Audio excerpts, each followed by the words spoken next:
Emily Carter had always been mindful of her health. At 34, she balanced a full-time job as a marketing executive with her passion for fitness. She loved hiking on weekends, cooking healthy meals, and keeping a close watch on her weight. So, when she first noticed the numbers on the scale creeping up, she wasn't alarmed. Maybe it's just water weight, she told herself, brushing it off as a temporary fluctuation.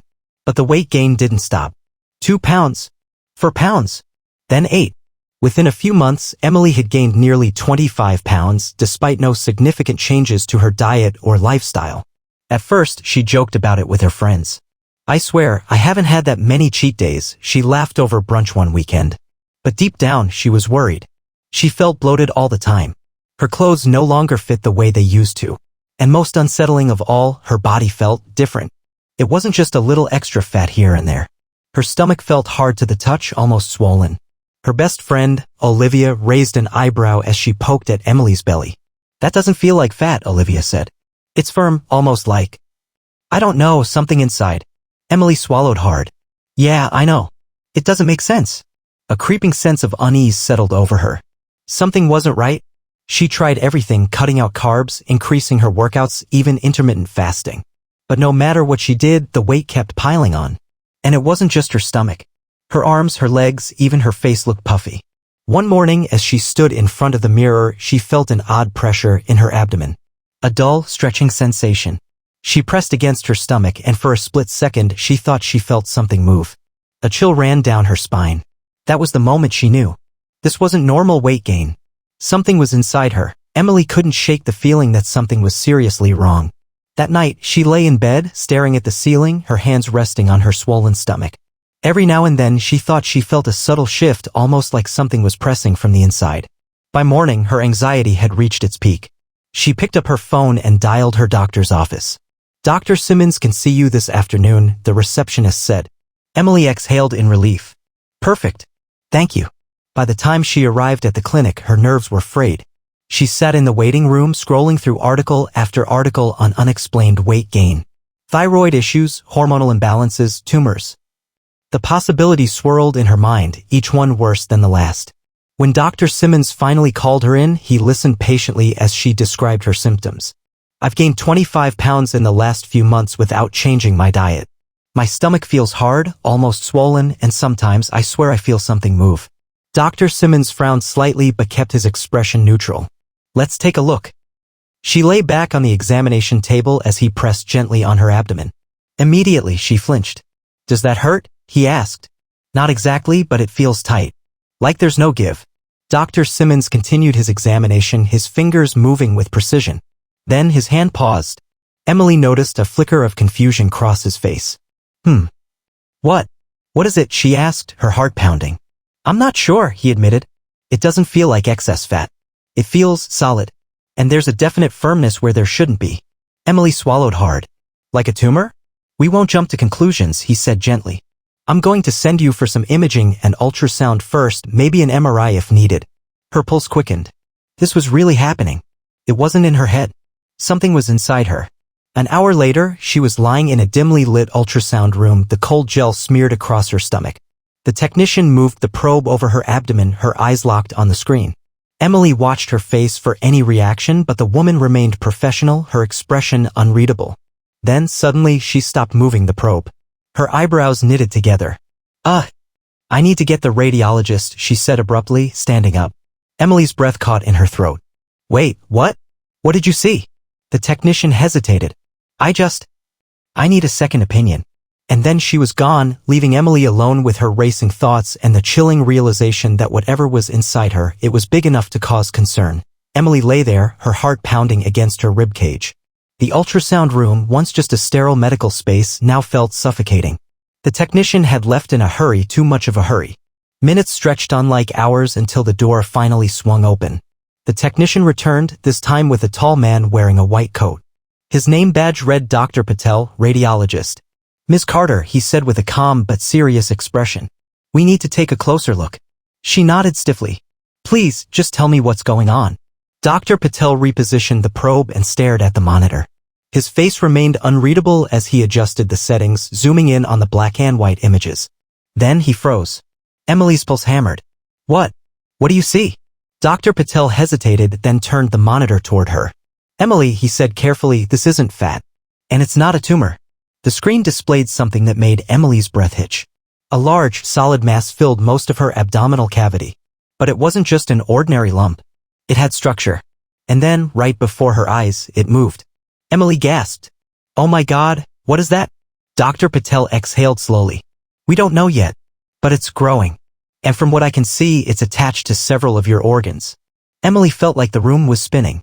Attached to her organs? What do you mean? She whispered. Dr. Patel pointed at the screen. This mass, it's connected to your intestines, your liver, and possibly even your diaphragm. That's why you've been feeling pressure and bloating. Your body is making space for it. Emily's hands trembled. So it's alive? Dr. Patel didn't answer right away. Instead, he pressed a few buttons on the machine, switching the ultrasound to Doppler mode, which detects blood flow. The moment the new image appeared, Emily felt like she might pass out. The mass wasn't just sitting there. It had blood flow, a pulse. It was being kept alive by her own body. Dr. Patel turned to her, his voice careful but urgent. We need to run more tests. Immediately. Emily could barely breathe. What was inside her? Emily sat in the hospital room, her mind racing. Just hours ago, she had thought she was simply gaining weight. Now, doctors were telling her that something was growing inside her.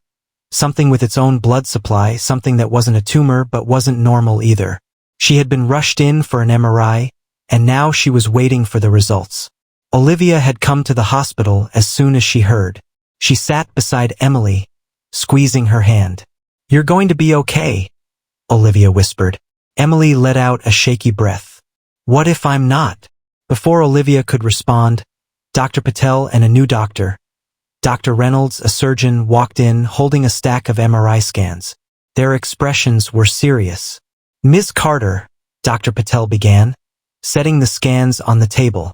We have some answers. Emily straightened, her stomach twisting with nerves. Tell me. Dr. Reynolds cleared his throat.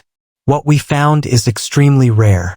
The mass inside you is a type of growth known as a fetus in Fetu. The word sounded foreign, like something out of a science fiction novel. Emily blinked. A what? Dr. Patel took over. A fetus in Fetu is a rare condition where a twin, usually an identical twin, fails to develop properly in the womb and instead becomes trapped inside the surviving twin's body. The room spun. Emily shook her head, trying to process the words. Wait, are you saying this thing inside me is a twin?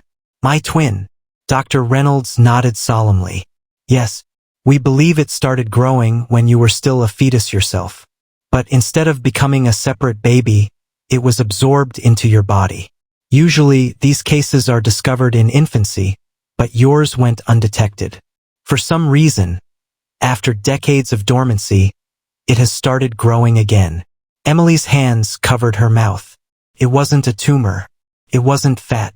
It was her twin. Tears stung her eyes. Oh my God! Olivia's face had gone pale. That's insane. Dr. Reynolds nodded. It is. There have only been about 200 documented cases of this worldwide. And yours is especially rare because of how advanced it has become. The mass isn't just a lump of tissue. It has partial bone structures, hair follicles, even what looks like remnants of an eye. Emily felt sick. There was something with bones and hair inside her. She clutched her stomach, horrified. Had it been alive all this time? She took a shaky breath. So, what do we do? Dr. Reynolds' voice was gentle but firm. It has to be removed. It's pressing on your organs, and if it keeps growing, it could become life-threatening. Emily swallowed hard, her mind a whirlwind of emotions. This wasn't just a medical condition. This was a part of her. Something she had carried unknowingly for 34 years. And now, she had to let it go. Emily sat in the hospital bed, staring at the ceiling, trying to process everything. The twin. She had lived her entire life without knowing that inside her, hidden, dormant, was another life that had never fully formed. Now, she was hours away from surgery to remove it. She had barely slept. A million thoughts ran through her mind. Would she feel different afterward? Would she still be herself? A soft knock on the door pulled her from her thoughts. Dr. Reynolds walked in, clipboard in hand. "Are you ready?" he asked gently. Emily exhaled slowly. No, she wasn't ready, but she nodded anyway. Yeah. The operating room was cold, sterile. As the anesthesiologist placed the mask over her face, she heard Dr. Reynolds' voice one last time. "We're going to take good care of you, Emily. Just relax." Her eyelids grew heavy, and the world faded into darkness. The procedure took 5 hours. A team of surgeons carefully worked to remove the mass, which had embedded itself into her intestines and wrapped around her liver. It was delicate, almost like untangling roots from the earth. When they finally removed it, the room fell silent. It was unlike anything they had seen before. The mass had teeth, hair, partially formed fingers, and in the center a small, underdeveloped eye. It had been inside her for 34 years. Dr. Reynolds let out a breath. My God! They sent the remains for study, and Emily was moved to recovery. When Emily opened her eyes, Olivia was there, sitting by her side. "Hey!" Olivia said softly. "You did it." Emily blinked, her mind foggy. She reached for her stomach, now wrapped in bandages. "It's gone," she whispered. Olivia nodded. "Yeah." The doctors said everything went great. A wave of emotions crashed over her. Relief, grief, an odd sense of emptiness. She had carried that weight for so long, both physically and unknowingly, emotionally. And now she was free. But also, strangely, she felt alone in a way she couldn't quite explain. The recovery was long. She had to regain her strength, adjust to her body without the extra weight, and process the truth of what had happened. Some nights, she lay in bed, running her fingers over the faint scar on her stomach. She imagined what life would have been like if things had been different, if her twin had developed fully, if she had grown up with a sibling instead of carrying it inside her for decades. But in the end, she chose to see it not as a tragedy, but as a strange, miraculous story of survival. She had been 2 lives in one body, and now, for the first time ever, she was finally just herself. If you enjoyed this story and want to hear more mind-blowing, real-life mysteries and unbelievable tales, make sure to subscribe to my YouTube channel, Business Stories. Hit the like button, leave a comment, and turn on the notification bell so you never miss a new story. Thanks for listening, and see you in the next one.